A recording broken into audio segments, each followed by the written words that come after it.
when it's date night and you still get nervous when you're gonna meet up with her? Let's do this.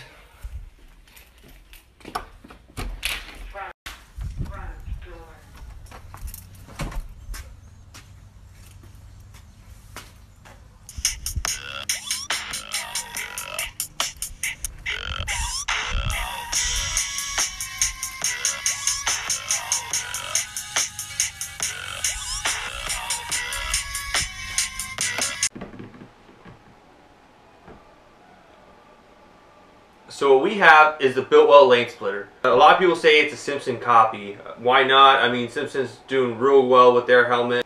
Here it is. I dig it. From when I saw it, I said that's awesome. I saw them on Speed Kings way back when, shortly after they dropped them the first time. I love this little styling here in the center. The only thing that comes down with it is just that for the GoPro, for the chin mount, it kind of makes it a little difficult. You can do an offset mount. Probably right here in this little real estate area, but then it's going to come over here, and I don't know, I'd rather just not do that. I need to figure out a mounting way because I already have one on top, but it's just audio is going to be a little different. I may have to finally go wireless. You can easily mount your Cena or whatever Bluetooth, whatever you're running if you're running Bluetooth. My initial impressions from online, I loved it. The colors were awesome. I really wish they still kept a high-vis yellow because that was the one I was really hoping for.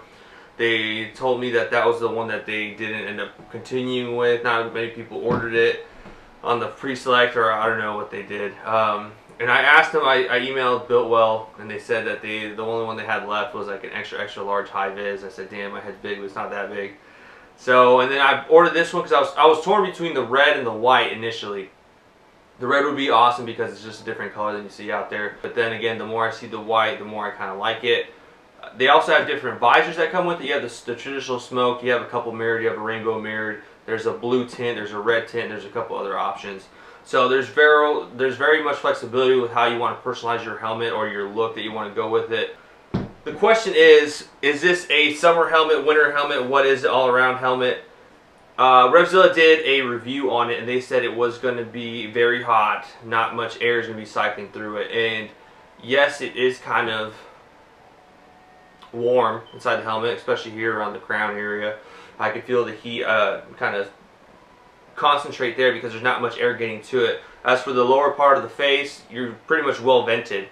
If you're running it open, you're going to get lots of air obviously through the face, and then even this venting, even when the windshield is closed, the visor, you still get a lot of air coming through it. The first day I rode with it, we went out to Kerrville, and I was just getting tons of wind. I think it was a random cold front that came through. 60 degrees, low 70s by the afternoon.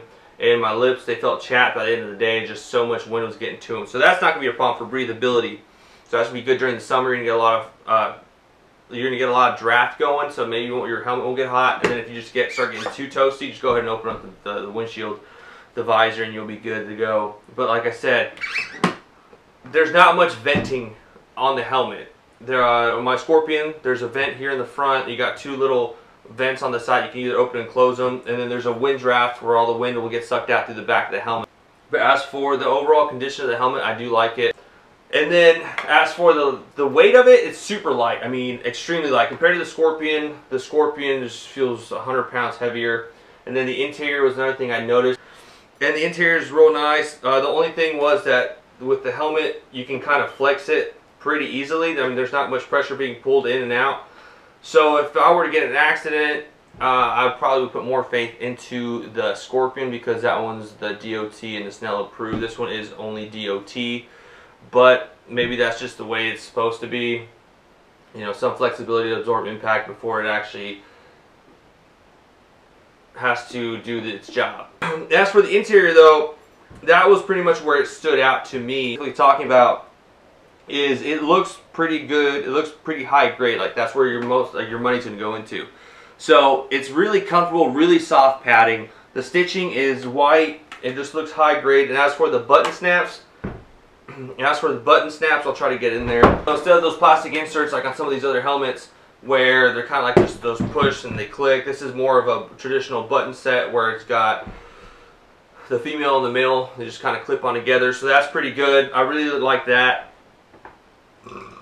It's just an overall good finish.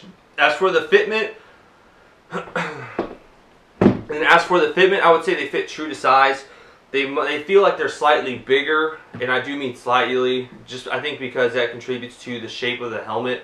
Again, maybe my head is just more oval than it is circular. I have no idea, but that's what I contributed to. That's what my impressions are from it.